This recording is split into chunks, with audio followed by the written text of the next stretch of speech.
Analyse de la pleine lune du 18 mars 2022 à 8h17, heure de Paris. Bonjour à tous, bienvenue. Aujourd'hui, nous allons aborder l'analyse du thème de la pleine lune dans l'axe Poisson-Vierge. Alors, je ne peux pas commencer sans aborder tout d'abord le contexte géopolitique que nous traversons actuellement. Alors, comme vous le savez sans doute, 2022 est une année de très forte dualité. Les antagonismes sont puissants et le carré Saturne-Uranus, qui agit depuis 2020, nous confronte à de fortes crises, et notamment sur le plan mondial. Alors, Uranus est une planète très imprévisible, sèche et froide. Donc ces manifestations, quand elles sont en aspect de tension, peuvent nous bousculer sans que nous puissions toujours nous y préparer. Son carré décroissant avec Saturne continuera à nous tester vivement, et ce, jusqu'à la fin de toute l'année. Alors oui, un relâchement entre ces deux mastodontes est à l'ordre depuis la toute fin du mois de février, mais relâchement ne veut pas dire fin de l'aspect, puisque celui-ci se reformera et réagira à nouveau à partir du 1er juillet, donc les tensions entre passé, futur, tradition, modernisme persistera, d'autant plus que l'axe des nœuds entre le taureau et le scorpion nous pousse à faire mourir nos anciens modes de fonctionnement, et parfois de façon très martiale. Ces prochaines lunaisons ne vont pas être de tout repos, car nous passons concrètement à un niveau autre de réalité. Alors si nous restons ancrés et que nous acceptons de faire les deuils nécessaires en sachant lâcher ce qui n'existe de toute façon plus, nous serons à même de trouver du sens dans ce que nous vivons individuellement et collectivement. N'oublions pas que ce qui se passe à l'extérieur, et nous touche profondément, n'est que le reflet de ce qui se joue en nous, et l'astrologie peut aider à mettre de la conscience là où nous avons le pouvoir de changer les choses. Alors, si les événements vous bouleversent, vous effraient, vous angoissent et que vous vous sentez impuissant, c'est une occasion importante pour se poser et prendre le temps d'aller sonder ce qui, dans votre fort intérieur, ne demande qu'à être reconnu, pacifié et guéri. Et la pleine lune dans le signe de la Vierge pourrait nous aider à y voir un peu plus clair. Ici, la pleine lune se trouve dans le 28e degré de la Vierge. Son degré sabiant nous dit « Un homme chauve s'est emparé du pouvoir ». Alors, au-delà de son intitulé, qui déjà résonne pas mal avec le contexte actuel, la dominante de ce degré nous parle de la force pure de la personnalité en des moments où une décision s'impose. Alors derrière cette formule symbolique, Rudyard nous dit que ce soit au plan religieux ou sur le plan socio-politique et culturel, il arrive un moment où il faut remettre en cause et sans merci l'ordre établi et les normes culturelles tombant en désuétude. Des personnages à l'action catabolique, c'est-à-dire dégénérescente, surgissent pour prendre le pouvoir et imposer des décisions qui changent les structures de la société. Sur le plan personnel, un vif besoin de changement purificateur se fait sentir et certaines décisions éprouvantes sont prises. Il faut faire face aux événements et, aussi brutal qu'apparaisse le pouvoir, les accepter. À ce stade, une décision et une transformation s'imposent que l'on ne pourrait ajourner. Ainsi, tout se plie au pouvoir de la volonté, qu'elle soit divine, humaine dans son exercice ou satanique. D'entrée de jeu, donc, la pleine lune positionnée sur ce degré nous donne plus ou moins le ton de la période très instable que nous vivons collectivement et qui pourrait comme ça nous donner l'impression de subir quelque chose qu'on ne peut pas maîtriser à l'extérieur. Alors, il ne faut pas oublier que nous sommes toujours dans la phase poisson qui nous invite à lâcher prise afin de privilégier la foi intérieure en quelque chose qui nous dépasse.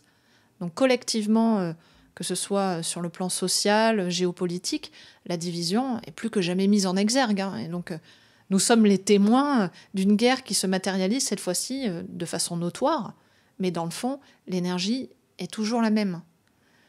Dans le signe de la Vierge, la Lune sait plutôt bien s'adapter à la situation si celle-ci lui permet d'optimiser son besoin de maintenance et de réparation. Donc le besoin d'ordre, d'organisation qui peut permettre de préserver sa sécurité va se déployer dans un écosystème hygiéniquement impeccable et autant à l'intérieur qu'à l'extérieur. Donc ici, la soumission à des règles stratégiques et définies à l'avance pourrait être valorisée dans une volonté de prévoyance quasi militaire. La rationalité de la Vierge devrait nous aider à compenser les excès émotionnels des poissons, pour tenter de comprendre et d'améliorer les dysfonctionnements par le prisme du mental, de l'analyse logique, détaillée, voire critique, et tout ça en vue d'une transformation. N'importe quel procédé cathartique nous demande de faire des choix et donc de prendre des décisions franches et claires. Donc nous sommes invités à faire un vrai travail de discrimination pour découvrir le vrai du faux, le bon du mauvais, le valable de l'inutile, tout en sachant faire la part des choses entre l'émotivité et la raison. Dans cette carte, l'axe 6-12, dans lequel se trouve l'opposition Soleil-Lune, est un axe qui nous parle, au-delà de la santé, d'un véritable travail sur soi au travers du dévouement, de la notion de service et de sacrifice. Sacrifice qui est étymologiquement parlant acte de faire sacrer quelque chose ou quelqu'un. Donc c'est par la purification de nos valeurs, de nos conditionnements, que nous pouvons être à même de pouvoir allier nos valeurs spirituelles à nos besoins matériels, concrets.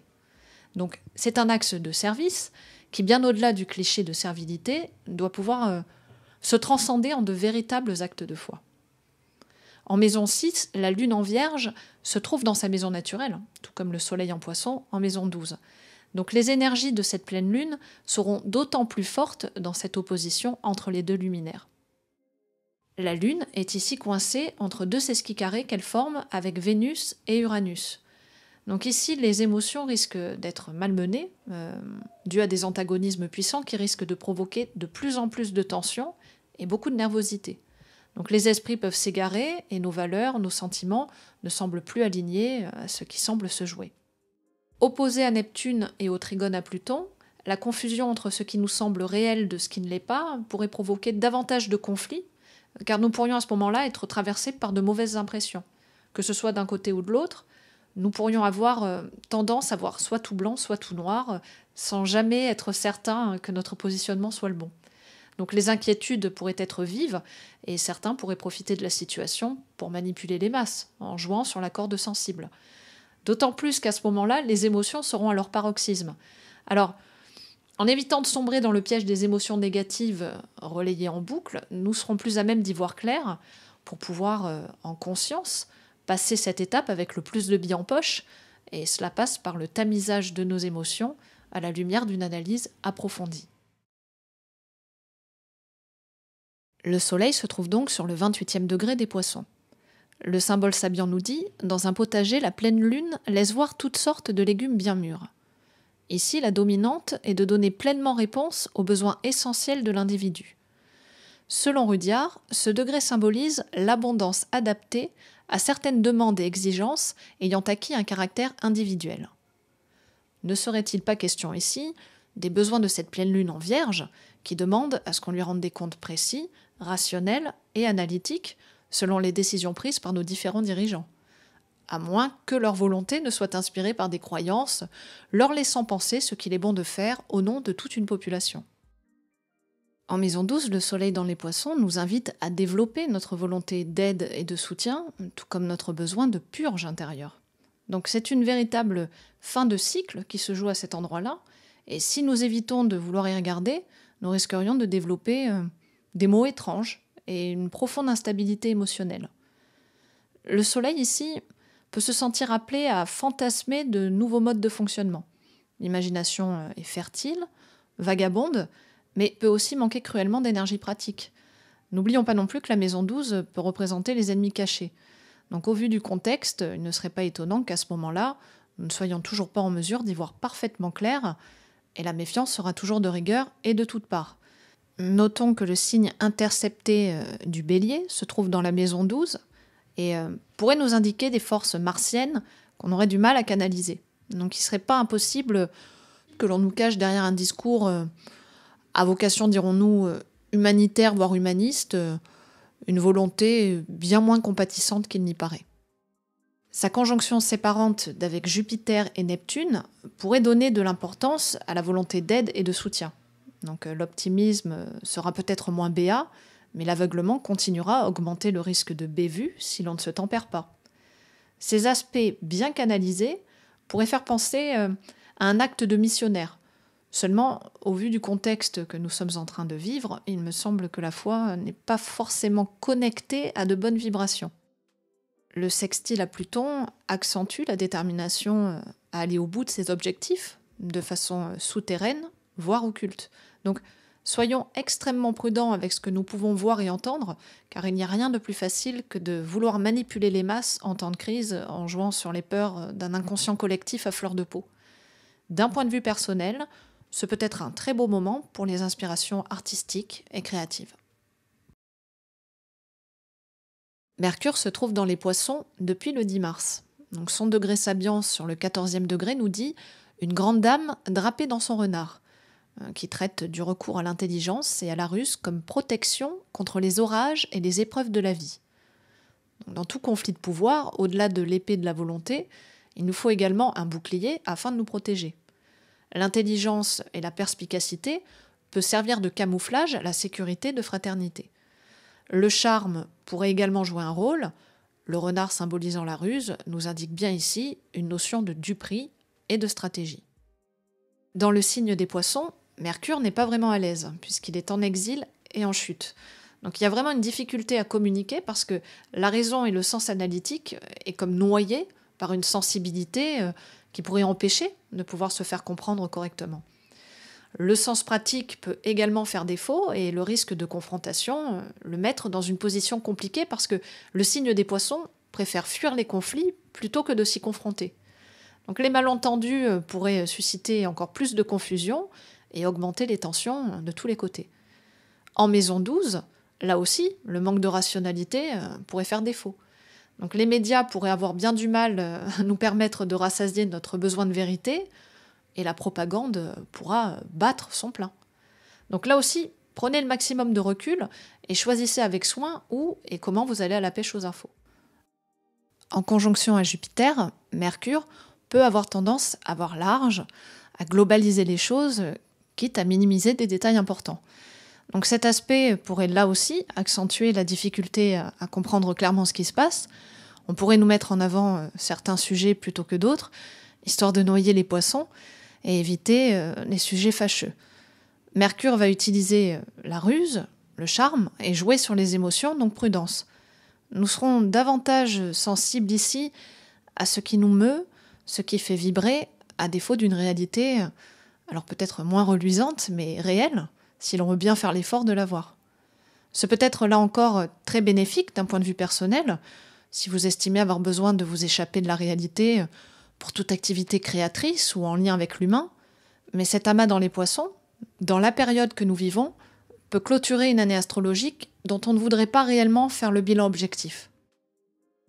Au sextile à Uranus, nous pourrions développer de nouvelles façons de communiquer, que ce soit par le biais des réseaux, en tout cas de façon technologique. Nous assistons progressivement à une censure de plus en plus grande et il ne serait pas impossible que la création de nouvelles façons, de nouveaux biais de s'informer, puisse voir le jour à ce moment-là. Le semi-carré à Pluton nous montre bien cette difficulté à communiquer et renforce, là encore, l'étranglement de tout système de communication s'éloignant du discours officiel afin de renforcer une sorte de propagande étatique et donc le risque d'ébranlement de plus en plus visible d'une véritable démocratie. Le carré à la conjonction Lilith-Cérès nous invite pourtant à sortir de nos peurs quant à nos façons de communiquer, d'échanger, de comprendre. En suivant ses propres ressentis, nous pouvons être à même de nous libérer de la peur du jugement ou de la critique. Nous n'avons pas à suivre béatement les discours officiels, et ce, malgré le conditionnement que l'on tente de nous imposer depuis si longtemps. Donc c'est un combat sur le long terme, mais qui en vaut véritablement la peine pour nous-mêmes et pour le collectif. Le couple Vénus-Mars est toujours très proche l'un de l'autre. Alors il ne se trouve plus en Capricorne, mais dans le signe du Verseau depuis le 6 mars. Notons que Vénus est ici le gouverneur de cette carte, puisque l'ascendant se trouve dans le signe du Taureau. Son influence sera donc d'autant plus importante à ce moment de pleine lune.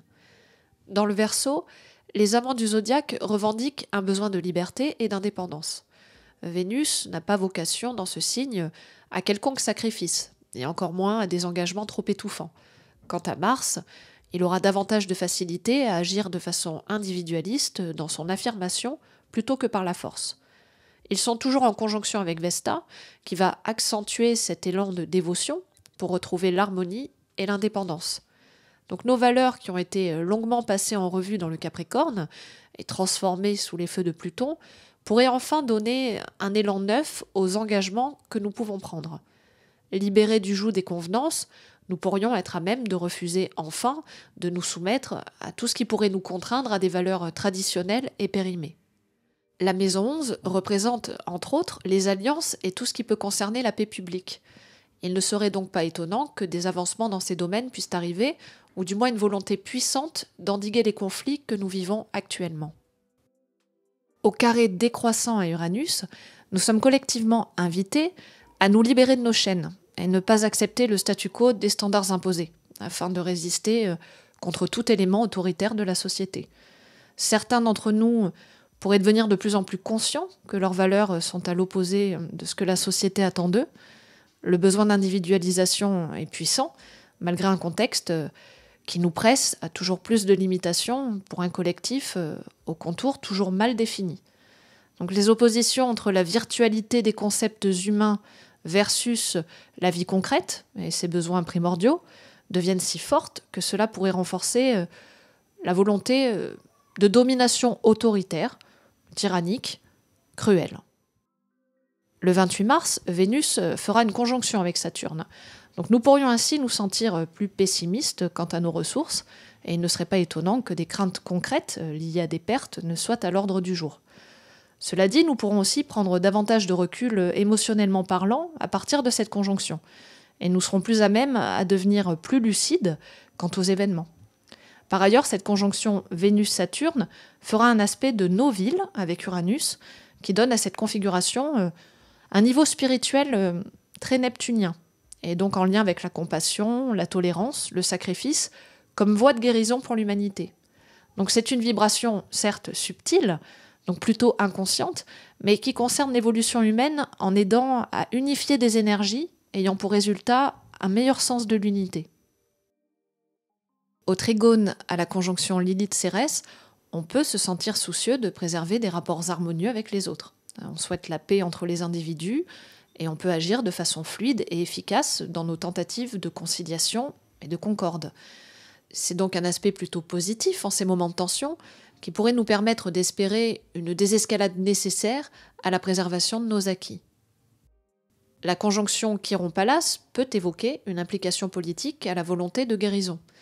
Alors en sextile au couple, des actions peuvent être facilitées et développées, mais n'oublions pas que Chiron-Pallas se trouve dans le signe intercepté du Bélier, dans la maison 12. Donc des affaires liées au domaine de la santé, peut-être en lien avec le Covid, qui a subitement disparu des radars depuis le conflit ukrainien, pourraient tenter d'être mises à jour, mais risquent d'être noyées, voire dissimulées d'une façon ou d'une autre. Jupiter se trouve quant à lui sur le 18e degré 02 des Poissons, qui nous parle d'un maître instruisant son disciple. Alors ici, le transfert de pouvoir et de savoir permet à l'impulsion créatrice et spirituelle du cycle que nous vivons de perdurer dans sa direction originelle. Toujours selon Rudyard, le mot-clé de ce degré serait l'investiture. Alors au vu du contexte actuel, la tournure des événements politiques prend un caractère de plus en plus incertain. Ce qui se passe en dehors de nos frontières joue un rôle prépondérant et pourrait être utilisé à des fins électorales. Jupiter dans les Poissons peut mettre en avant des valeurs de fraternité, d'humanisme et d'universalité. Selon le niveau de conscience, les énergies joviennes peuvent enfler, dans le bon comme dans le pire, ces caractéristiques Poissons, qui, ne l'oublions pas, est un signe double. Donc il faut vraiment arrêter avec l'image d'Épinal des Poissons, qui ne parle que de son côté positif et tourné vers les autres. Dans sa version sombre, les Poissons peuvent également être des escrocs malins et tournés vers leur propre intérêt. Donc c'est un signe mutable, c'est-à-dire qu'il sait très bien s'adapter au contexte pour y tirer son épingle du jeu, sans qu'on s'y attende. En conjonction avec Neptune et dans la maison 12, la confusion sera à son paroxysme, et des tentatives secrètes sont bien présentes. C'est véritablement un moment où nous devons d'être extrêmement vigilants vis-à-vis de ce qui est mis en lumière. Les tentatives d'appâtement, les prêches suscitant amour et fraternité contre un ennemi commun, me fait penser à ce que nous avons vécu avec le Covid. Jupiter dans la maison 12 et dans le signe des Poissons peut tout à fait jouer sur une sorte de prosélytisme en ravivant les peurs et la confusion. ce qui permet également d'éviter certains sujets qui demandent pourtant à être mis en lumière de façon détaillée et claire. Le trigone au nœud sud pourrait actualiser le besoin de réformer ce qui ne fonctionne plus. Alors collectivement, il ne serait pas étonnant que des actions légales en lien avec des partenariats aujourd'hui obsolètes soient remis au goût du jour, mais toujours de façon plutôt floue. Que ce soit personnellement ou collectivement, nous pourrions ressentir le besoin de sortir du macrocosme des poissons pour revenir sur le microcosme vierge. À force de vouloir tout étreindre, tout globaliser et généraliser, nous sommes dans l'incapacité de cerner ce qui nous appartient de ce qui ne l'est pas.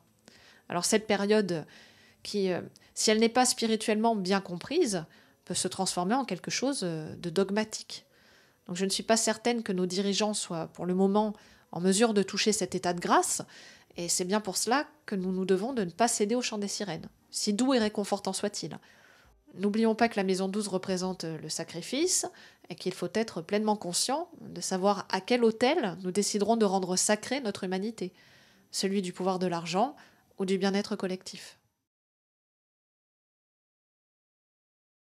Saturne se trouve sur le 20e degré 42 du Verseau, qui dit « En proie au chagrin et à la désillusion, une femme fait face courageusement au vide de son existence. » Donc la dominante de ce degré est de vivre avec force de caractère et intégrité personnelle les épreuves morales que réservent nos relations aux autres. Donc Saturne dans la maison 11 peut représenter la difficulté entre l'exécutif et le législatif.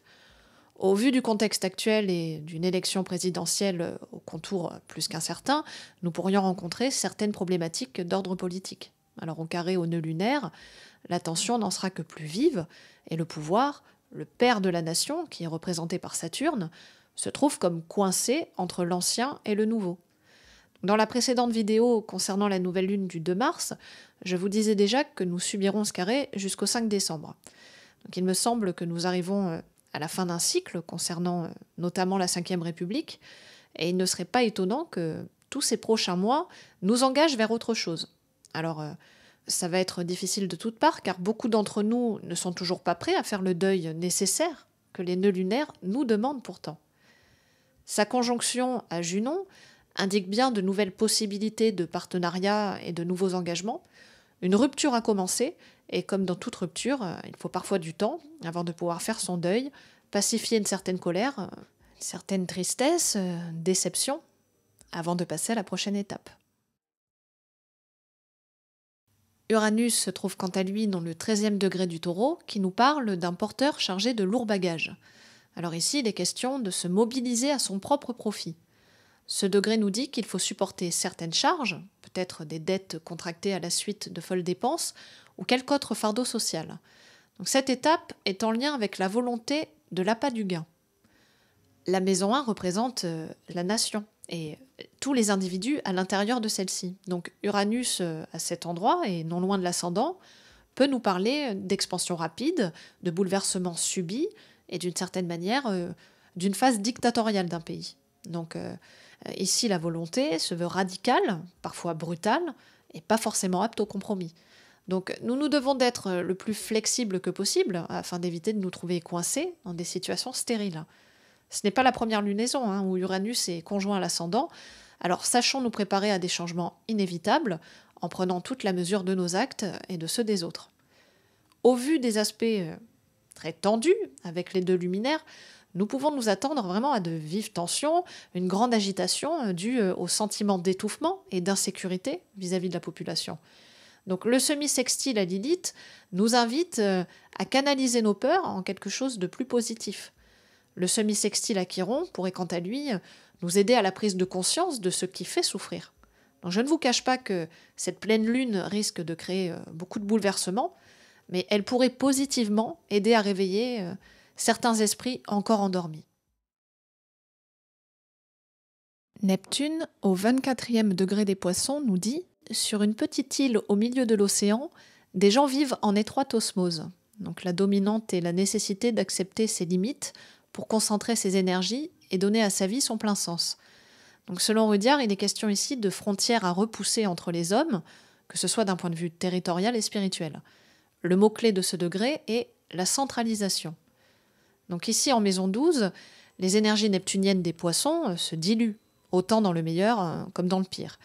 Donc certains pourraient y trouver une source d'inspiration infinie, quand d'autres se perdront dans les brumes de sentiments sacrificiels et pessimistes. Au sextile, au nœud nord, trigone au nœud sud, nous sommes pourtant invités à utiliser ce moment pour nous reconnecter au sens profond de l'existence.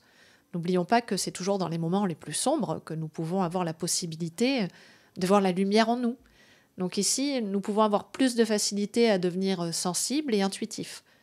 Méfions-nous cependant de notre tendance à suivre les mouvements des modes sociaux ou de courants pas toujours sains. Donc l'autonomie et l'indépendance spirituelle doivent être de rigueur afin d'éviter d'échouer vers des rivages qui ne nous conviennent pas. Au semi-carré avec Mars, les actions seront difficiles et nous pourrons avoir le sentiment de donner des coups d'épée dans un brouillard épais. Donc je vous déconseille de prendre des décisions hâtives à ce moment-là afin d'éviter de quelconques désillusions et des revers dommageables. Pluton est ici bien aspecté avec les luminaires, puisqu'il est sextile au Soleil et trigone à la Lune. Donc la transformation de nos systèmes politiques est visible, et nous sommes invités à nous transformer également dans nos rapports avec eux. Des manipulations et des luttes de pouvoir extrêmement puissantes seront en jeu à ce moment-là. En maison 10, l'agressivité de la part de l'exécutif pourrait s'allier à la volonté d'aller jusqu'au bout de ce qu'il souhaite mettre en œuvre. Sa conjonction à Vesta pourrait nous aider à recharger notre faculté d'auto-guérison, notre endurance et nos forces émotionnelles. Le contrôle, qu'il soit de tous côtés, est en train de muter. Et selon le degré de conscience de chacun, nous avons le libre arbitre de le diriger vers des forces obscures ou lumineuses. Donc plus nous serons nombreux à cultiver notre lumière en acceptant de changer ce qui est mort, plus nous aurons la possibilité d'évoluer et non l'inverse. Son trigone au nœud nord permet de façon intuitive à comprendre comment les tendances sociales se forment et comment nous pouvons contribuer à leur transformation. Donc en apprenant la débrouillardise, tout en faisant attention à ne pas nous laisser berner, nous serons à même de contrer ces forces occultes, car ici les pièges existent réellement. Pour cette pleine lune, les nœuds lunaires se trouvent dans l'axe 1-7 de cette carte. Donc c'est un axe relationnel qui nous parle toujours de la polarité entre le soi et les autres et de nos moyens de coopérer ensemble. En maison 7, le nœud sud devra lâcher sa tendance à la dépendance vis-à-vis d'autrui. Ces multiples associations ne lui ont pas permis de se forger l'assurance nécessaire en ses propres capacités. Le besoin de se sentir entouré, soutenu, dans un cadre rassurant, peut l'amener à se faire piéger, léser, voire abandonner par ceux-là même qu'il pensait si soutenants. Le scorpion dans le nœud sud peut avoir tendance à se présenter davantage comme un combattant qu'un diplomate.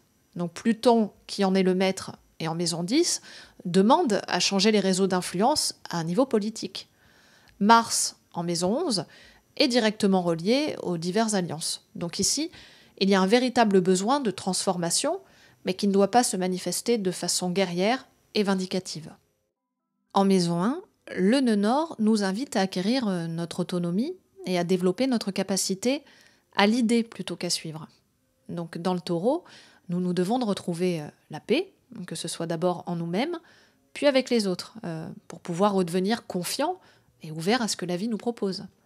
Donc c'est en abandonnant nos défenses, nos réticences et surtout notre négativité que nous serons à même de retrouver une plus grande spontanéité pour ouvrir la voie à de nouveaux paradigmes. Vénus, qui est ici le maître, nous donne la clé pour accéder à ce nœud nord. Donc c'est en ne s'attachant pas délibérément à nos acquis, nos besoins, mais en privilégiant les valeurs de paix, d'unité, d'harmonie, d'abord avec la Terre, puis avec tous ceux qui la peuplent, que nous serons à même de retrouver ce qui nous manque le plus depuis si longtemps, notre chère liberté. Veuillez noter que le Soleil est trigone au nœud sud et la Lune sur le nœud nord.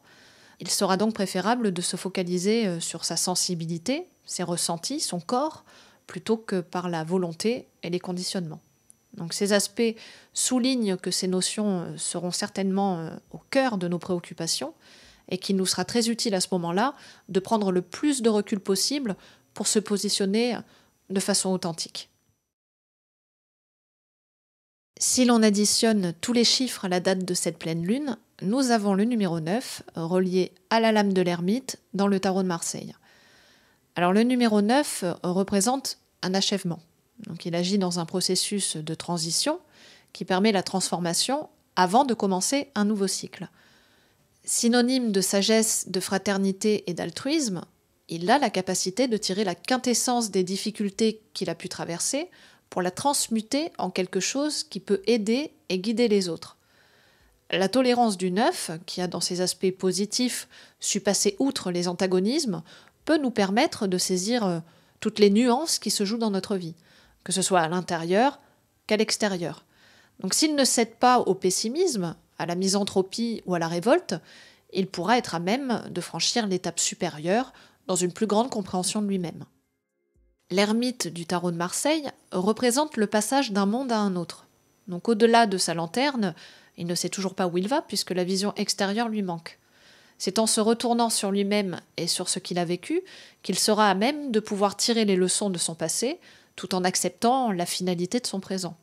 Donc cette crise momentanée n'est seulement qu'un passage et il le sait très bien. Donc c'est dans une solitude salutaire et une prise de recul consciente qu'il sera alors à même de pouvoir faire confiance à sa propre lumière et se diriger selon ce que son cœur lui dicte, une fois ses émotions passées au tamis de sa raison. Et nous voilà arrivés à la fin de cette analyse. Alors, n'oublions pas que malgré tout ce qu'on est en train de vivre en ce moment et qui n'est pas simple, n'est qu'une étape qui pourra déboucher vers plus de tolérance, d'unité, d'ouverture, vers des valeurs plus élevées que les enjeux d'argent et de pouvoir.